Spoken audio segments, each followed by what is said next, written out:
Hi, I'm Beatrice Go and welcome to Sports Wrap. Philippine boxing made history today with its first Filipina boxing Olympic silver medalist, Nesty Petecio, and Carlo Paalam punching his way to assure bronze. We are doing this special live to celebrate this huge milestone and we'll be welcoming another special guest later. So here's a recap of this morning's events. Nesty Petecio settled for silver in the Tokyo 2020 Olympics women's featherweight final. Home bet Sana Irie, who initially denied Petecio of an Olympic berth in the Asia and Oceania qualifiers, repeated another over the Filipino to win by unanimous decision. Though the opening round went to Irie, Petecio brought the match down to the wire, but the judges still favored the Japanese. The silver medal finish made Petecio the first Filipina boxer to win an Olympic boxing medal. She is also the second Filipino boxer to win an Olympic silver since Onyok Velasco in the 1996 Atlanta Games. Both Petecio and Irie also became the first medalists in the Olympics women's featherweight category as the weight made its debut in Tokyo.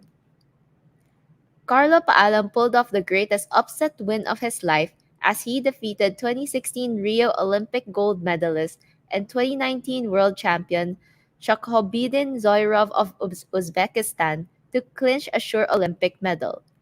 Paalam won via 4-1 split decision over Zoirov in the men's flyweight quarterfinal as the referee stopped the bout at the 144 mark of the second round after a clash of heads opened a cut above the left eye of Zoirov. The youngest Filipino boxer on the Olympic team, at 23 years old, is now assured of a bronze medal, the third Olympic medal from boxing, and fourth overall for the Philippines.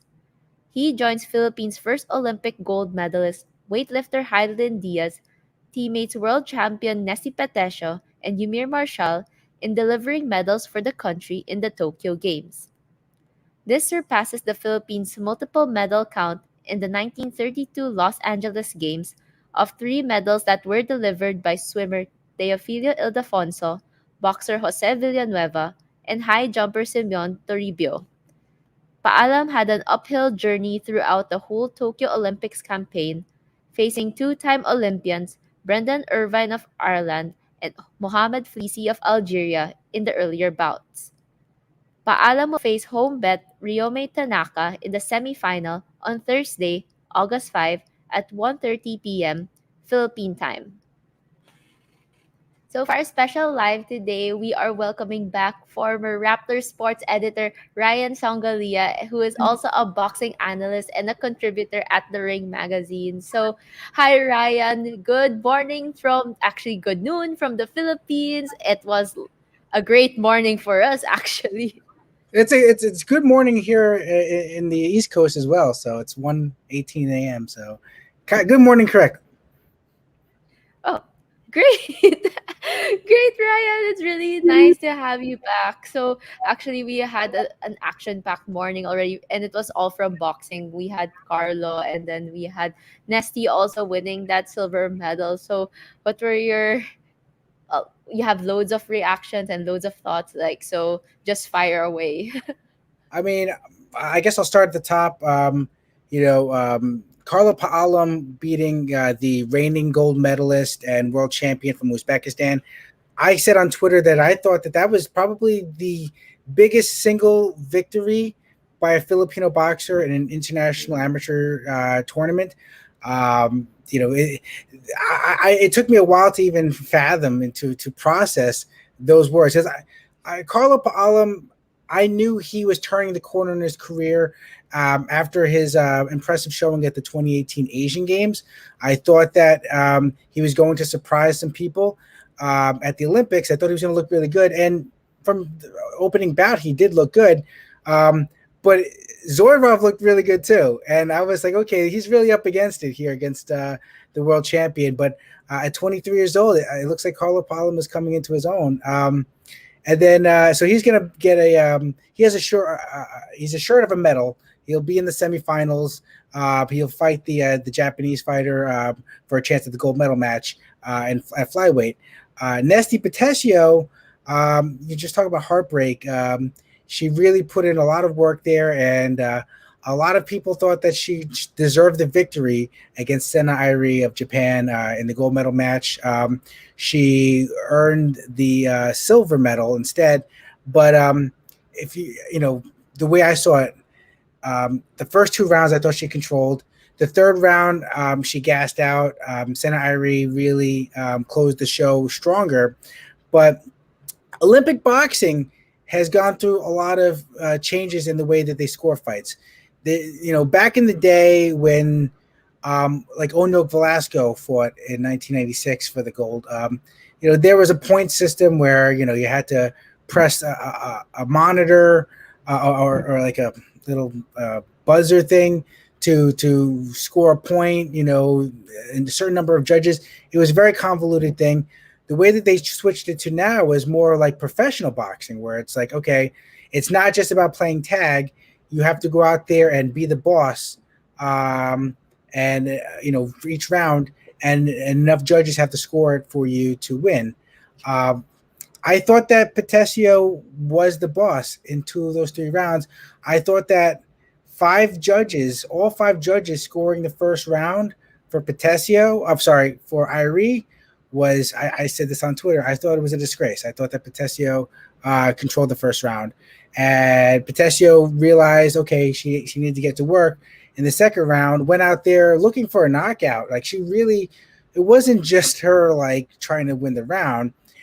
She was really swinging for the fence with some big shots, and I think that may have contributed to her fatigue late in the fight.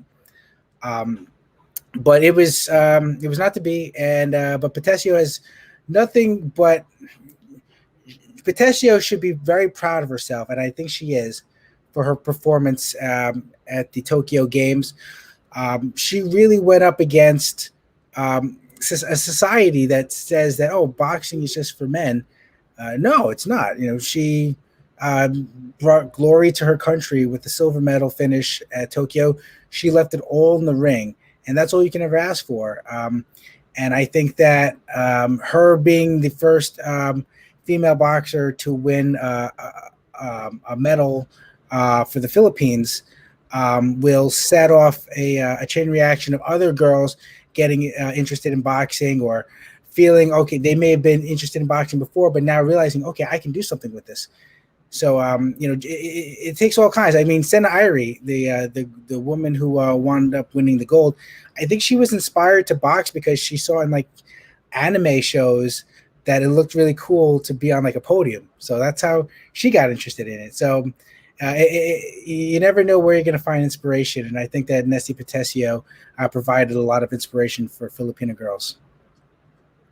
That is so good, Ryan. And that's amazing. Like Sena Irie actually watching like those anime shows. It's like Japanese culture just, or like culture being such a great like drive, like vehicle to inspire all these like athletes, maybe like in the like competing in the Olympics right now. And yeah, Ryan, like actually when we saw Nesty when the decision was like announced, we saw Nesty like smiling as well. Like she was all like with her all her tattoos and everything.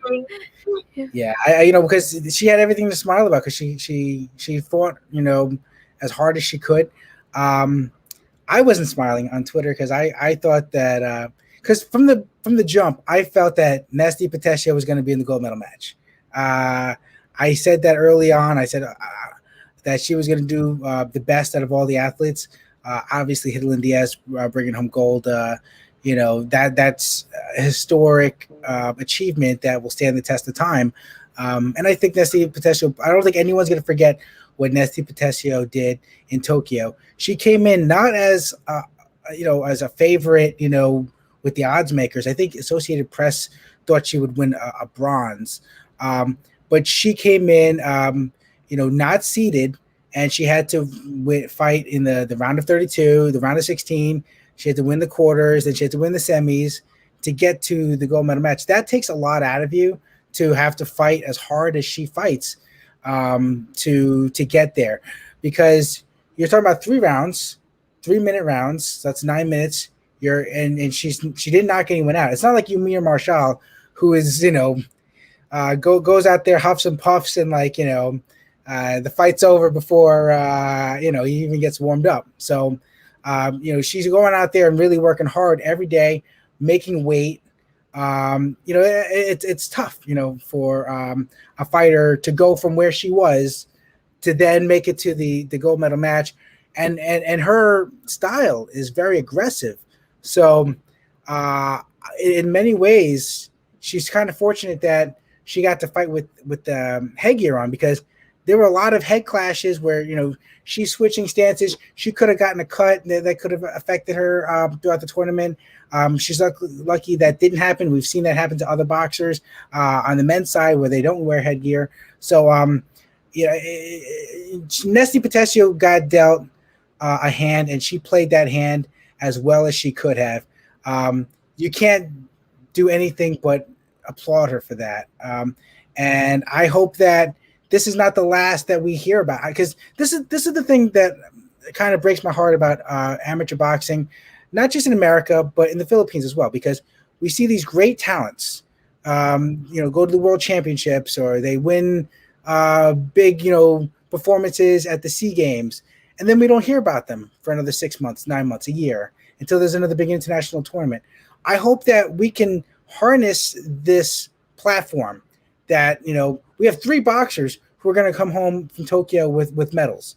I hope that we can find a platform for them, even if they're not going to go professional like Yumir Marshall already has, to promote boxing in the Philippines.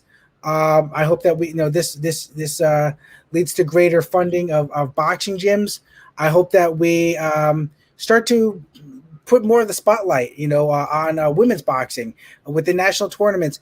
Back in the day, there used to be the big amateur competitions used to be on PTV, I believe. So hopefully something like that can come back, because these are not overnight successes. These are fighters who have been toiling in obscurity for a long time, and now they're getting to show the fruits of their labor on the world stage.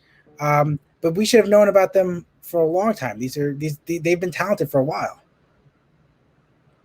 Yeah, and actually, like this women's featherweight final, like we saw, I think both Japan and the Philippines made history as well, like in terms of where women's boxing is in their country.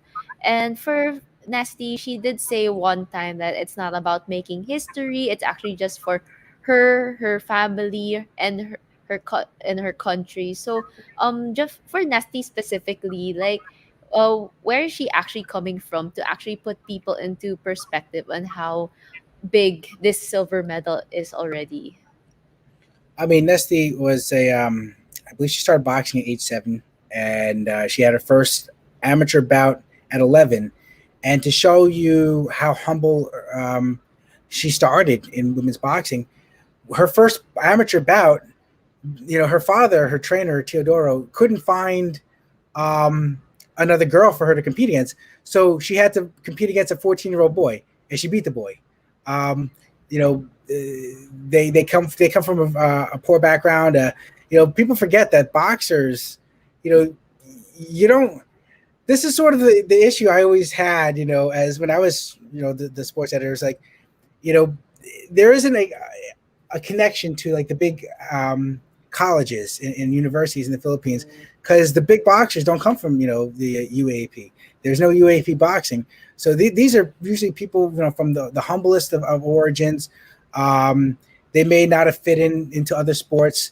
To go out there and say, you know what, life is so rough that I'm gonna punch people and get punched in the face to give my family a better living. You have to come from a certain kind of poverty, and that's why you see, so many hard scrabble fighters, coming from the Philippines.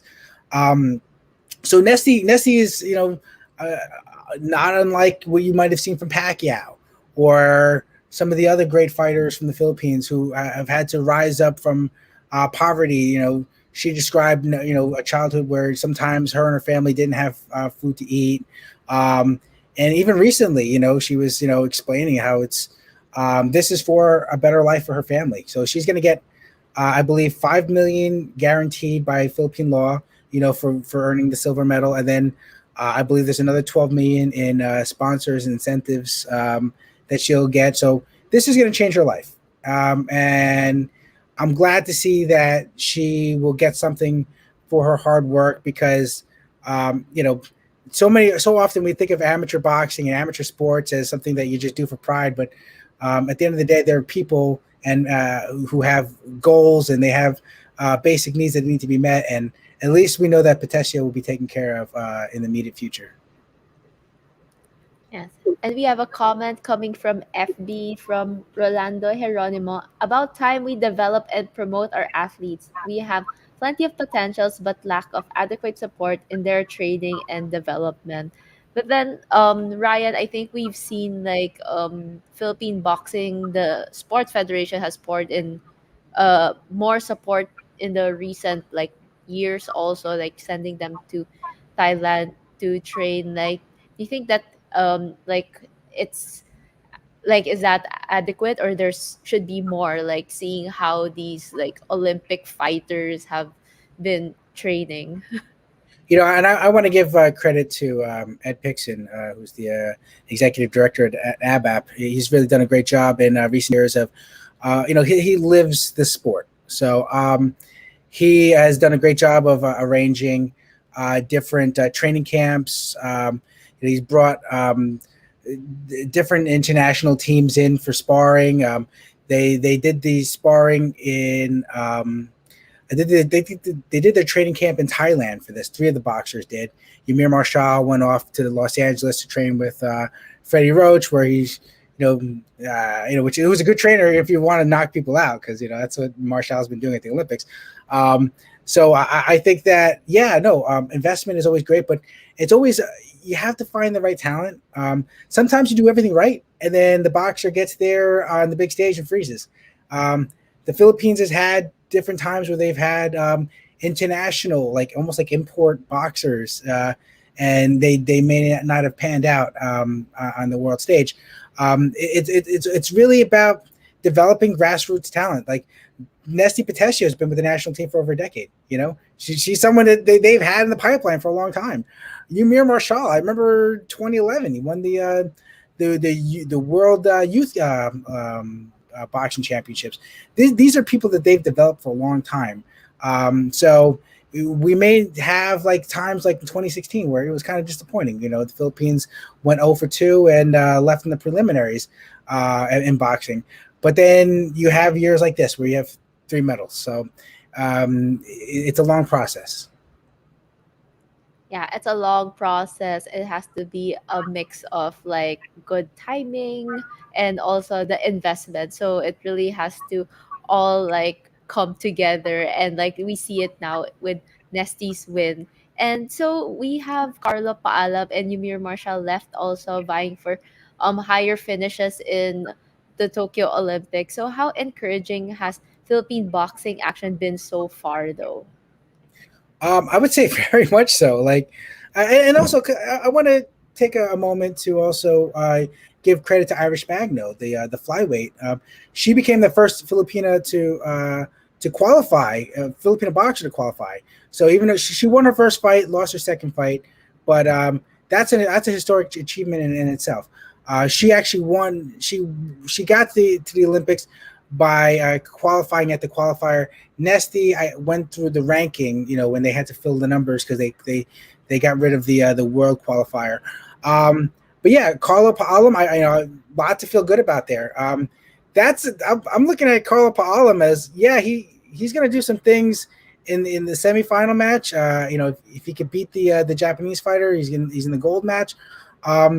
He's a guy that one day he's going to become a pretty serious professional as well, and he's not done growing yet. He's a flyweight. I think he may end up as a bantamweight, perhaps even a featherweight one day.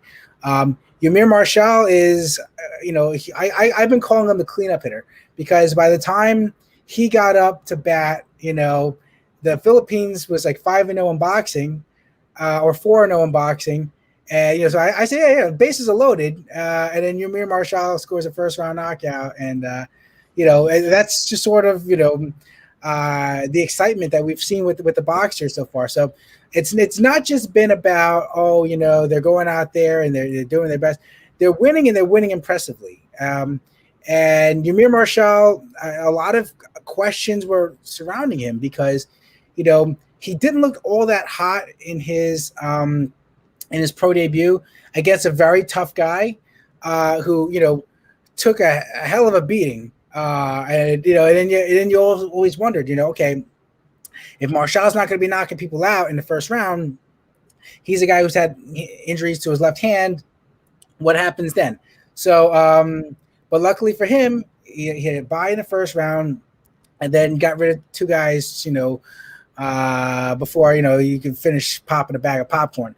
But he's gonna be fighting the Ukrainian, who is a very tough fighter. I think he was, I want to say, a silver medalist in 2017. Really tough guy. This is going to be another war. And he's a guy who's beaten Marshall before. He beat Marshall, I think, at the 2019 Stranya tournament. He throws a lot of punches. I think in his quarterfinal match, he threw like 340 punches in 3 rounds, which is a lot of punches to throw. And he throws all of his punches. These are power punches. Marshall can really, if his hands are healthy, I think he's primed right now to be in a good position to counterpunch, turn the guy, and not stand right there and let the guy just run off punches and score points in a way that could influence judges. This guy hasn't lost in a long time, so we'll see. But Marshall is in a real fight, and that's going to be a lot of fun to watch. Carlo Paalam, he's fighting the older brother of 3-time world champion, the Kosei Tanaka.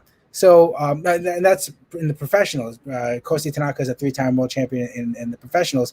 So that's a fighting family that he's going up against. And again, if Carlo can win and win decisively against a hometown fighter, I think that you've got to say, all right, he's the gold medal favorite.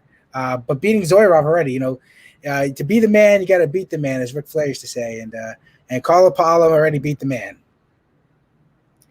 Yeah, like actually putting things into perspective, like it just doesn't get easier. It was already a uphill climb actually for Carlo, because he was fighting like 2-time Olympians, then next you fight the Rio gold medalist, and now you're fighting like this guy from a fighter family background. It really doesn't get easier. And When they're he's the 20 hometown. years old, everyone's got a experience advantage over Carlo. Yeah, my goodness. Like I so we're gonna they're gonna be fighting in the semifinal on Thursday. So that's really something to watch out for Filipino boxing fans. So before I let you go, Ryan, like someone just wanted to like say congratulations to Nesty Petecio. She has brought great honor and pride to the country. You are the hope and the inspiration to our current as well as aspiring athletes. God bless you always and more power. This is from Judith Villamore from Facebook. So that's just echoing what you just said also earlier, Ryan, right? Yeah, and I just want to also say that, I say that Nesty Petecio is an inspiration to Filipinas, young Filipinos, but regardless, male, female, everyone should look up to her. I said specifically Filipino women because there haven't been those high profile heroes to look up to.